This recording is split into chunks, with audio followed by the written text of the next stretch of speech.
Hidayah sebagai moderator. Saya Lukman Adandre sebagai pemateri 1. Saya Muhammad Adi Syafta sebagai pemateri 2. Saya Ahmad Zainal Arifin sebagai pemateri 3. Saya Ainur Rafiq sebagai pemateri 4.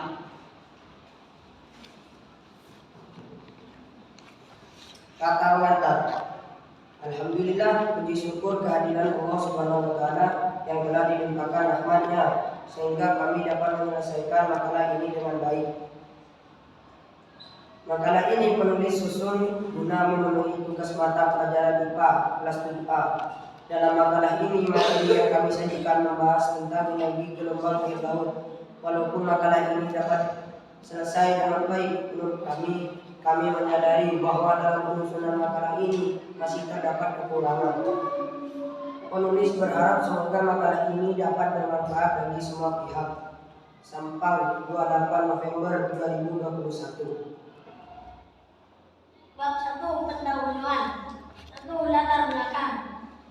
Ilmu yang mempelajari laut atau lautan disebut oceanografi.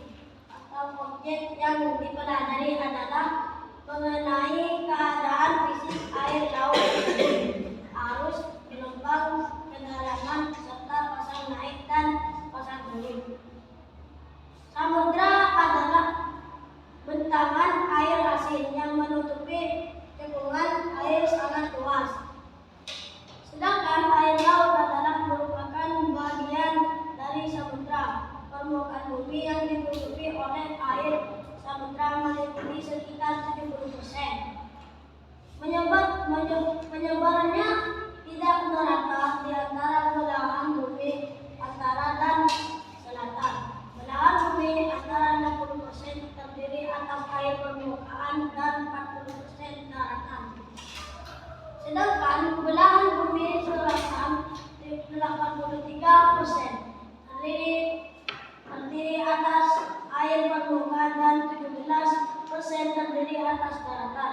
Di Indonesia, perbandingan antara lautan dan daratan adalah 6:4, jadi lebih luas lautan dibandingkan daratan. Artono 2007. 2. Rumus masalah.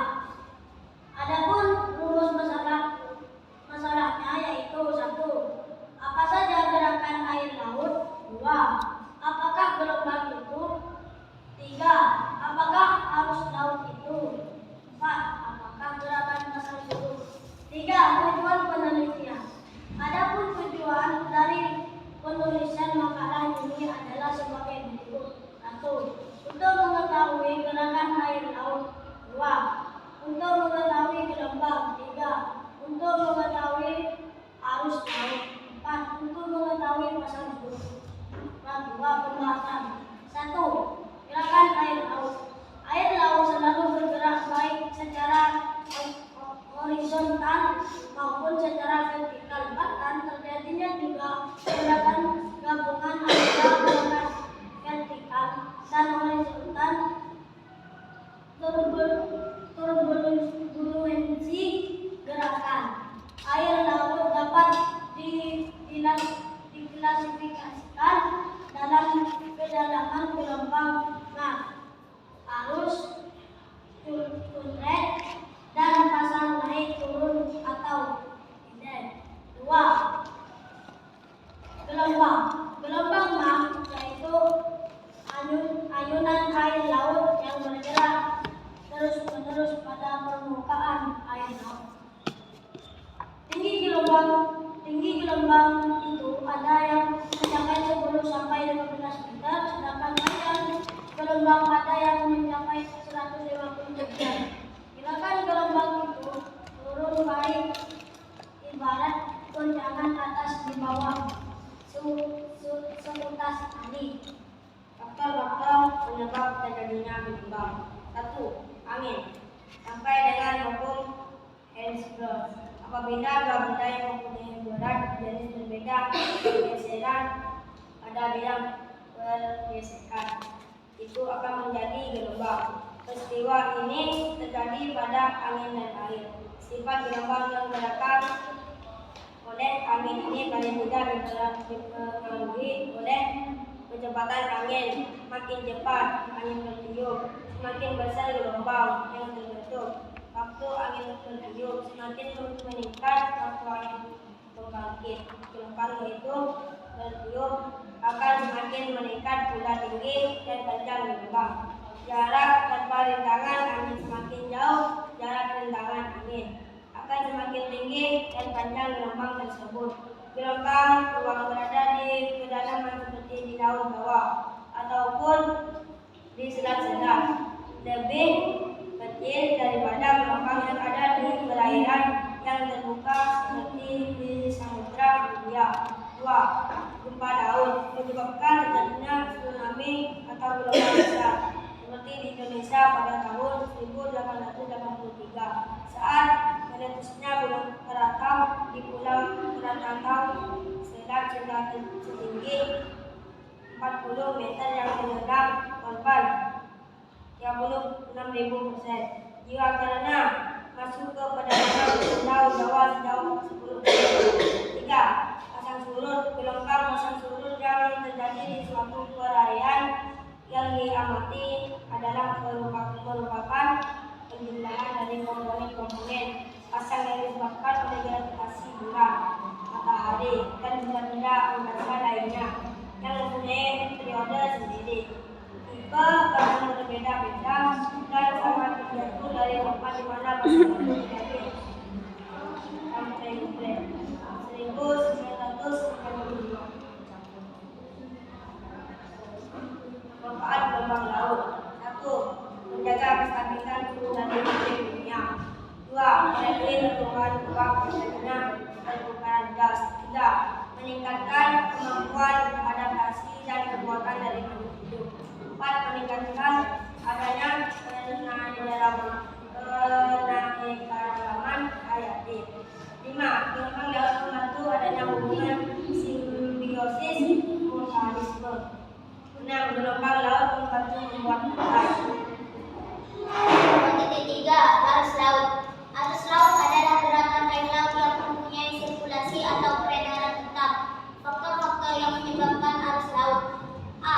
Adanya angin yang arahnya tenggara atau misalnya angin pasat yang mengakibatkan terjadinya arus barat, dan angin muson yang menyebabkan arus muson. B. Adanya pasang surut air laut dapat menimbulkan aliran pasang surut terutama di daerah pantai. C. Adanya perbedaan kadar garam. Semakin besar kadar garam air laut, akan semakin besar pula berat jenis atau BJ air tersebut. Air laut yang lebih besar berat jenisnya akan selalu mengalir ke berat jenis yang lebih rendah. D. Adanya rintangan yang berupa daratan. Apabila arus itu membentuk pantai, maka terpaksa akan membelok searah garis pantau atau membelok menjadi arus belahan. Menurut letaknya, arus laut dibedakan menjadi: 1. Arus atas adalah arus yang bergerak di permukaan laut. Faktor pembangkit arus permukaan disebabkan oleh adanya angin yang bertiup di atasnya. Tenaga angin memberikan pengaruh terhadap arus permukaan atau atas sekitar 2% dari kecepatan angin itu sendiri. Kecepatan arus ini akan berkurang sesuai dengan makin bertambahnya kedalaman perairan sampai pada akhirnya akan tidak berpengaruh pada kedalaman 200 meter. 2. Sedangkan arus bawah adalah arus yang bergerak di bawah permukaan laut. Selain pergerakan arus mendatar, angin dapat menimbulkan arus air vertikal yang dikenal dengan upwelling dan downwelling di daerah-daerah tertentu. Proses upwelling adalah suatu proses mendorong lapisan air permukaan bumi mengakibatkan kekosongan di bagian atas. Akibatnya air yang berasal dari bawah menggantikan kekosongan yang berada di atas. Manfaat arus laut. 1. Perikanan. Gerakan air laut berpengaruh pada gerakan plankton atau fitoplankton. Tempat-tempat yang banyak planktonnya biasanya di situ banyak berkumpul ikan. 2. Pariwisata. Olahraga selancar, dayung, diving, lomba perahu layar, dan lain-lain yang banyak menghitungkan faktor gerakan air laut sangat diminati oleh para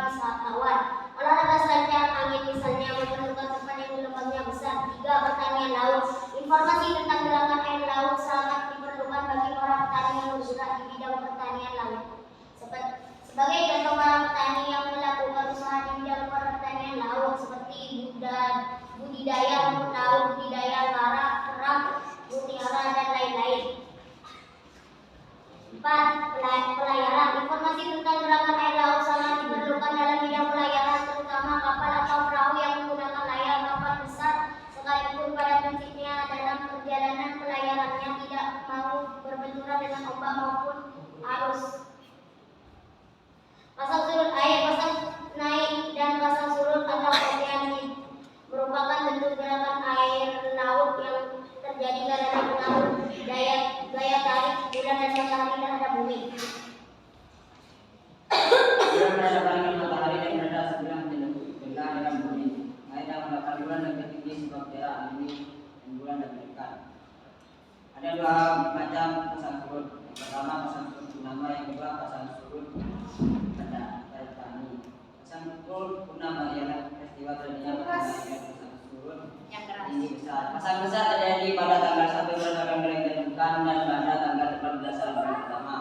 Pada kedua tanggal tersebut posisi bulan dan bumi matahari berada satu garis posisi sehingga dari bulan dan matahari berkumpul menjadi satu penarik permukaan bumi. Permukaan bumi yang menghadap ke bulan mengalami pasang naik besar, sebagian permukaan bumi yang tidak menghadap ke bulan mengalami pasang surut besar. Perbedaan ini ialah peristiwa terjadinya pasang naik dan pasang surut rendah kecil. Pasang kecil terjadi pada tanggal 7 dan 21 September bukan pada kedua tanggal tersebut. Posisi matahari bulan bumi sudut 90 derajat gaya tarik bulan dan matahari terhadap bumi berbalik arah sehingga kekuatan menjadi kurang cenderung melemah dan terjadinya pasang rendah. Faktor penyebab terjadinya surut yang menyebabkan terjadinya surut berdasarkan teori keseimbangan dalam rotasi bumi dan seluruh evolusi bukan terhadap matahari, evolusi bumi terhadap matahari. Bulan dan matahari keduanya memberikan gaya gravitasi tarikan terhadap bumi yang sebenarnya tergantung kepada besarnya massa benda yang saling tarik menarik tersebut. Bulan memberikan gaya tarik gravitasi yang lebih besar dibandingkan matahari. Manfaat pasang surut: 1. Sebagai sumber penghasilan tenaga listrik, salah satu produksi laut yang diketahui masyarakat umum adalah energi laut untuk menghasilkan listrik. Kedua, berguna untuk kegiatan di pelabuhan atau transportasi perairan. 3. Air laut untuk dijemur dan digunakan. 3. Untuk kesimpulannya, gerakan air laut terdiri atas ombak, gelombang, kapal, dan pasang surut. Gerakan air laut mengetahui keluar bentuk permukaan pantai karena gerakan tersebut dapat menghadirkan penipisan, pengangkutan, dan pengendalian modelan. Gerakan air laut terdiri dari gelombang laut, arus laut, dan pasang surut laut. Gerakan air laut ini sangat berkaitan erat sebagai kita sebagai manusia harus menjaga keseimbangan air laut ini, memakannya dan merawatnya dengan sebaik-baiknya, tidak merusak ekosistem dalam laut. Oke, ada pertanyaan dari kelompok 1. Iya, dari satu. Pertanyaan kami ialah bagaimana bisa terjadinya gelombang air laut?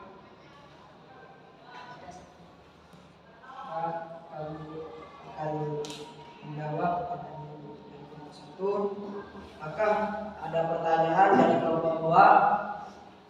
Assalamualaikum, saya Sunan Sanusi mewakili kelompok 2. Arus laut dibedakan menjadi. Oke. Saya akan menjawab pertanyaan kelompok 1 dan kelompok 2.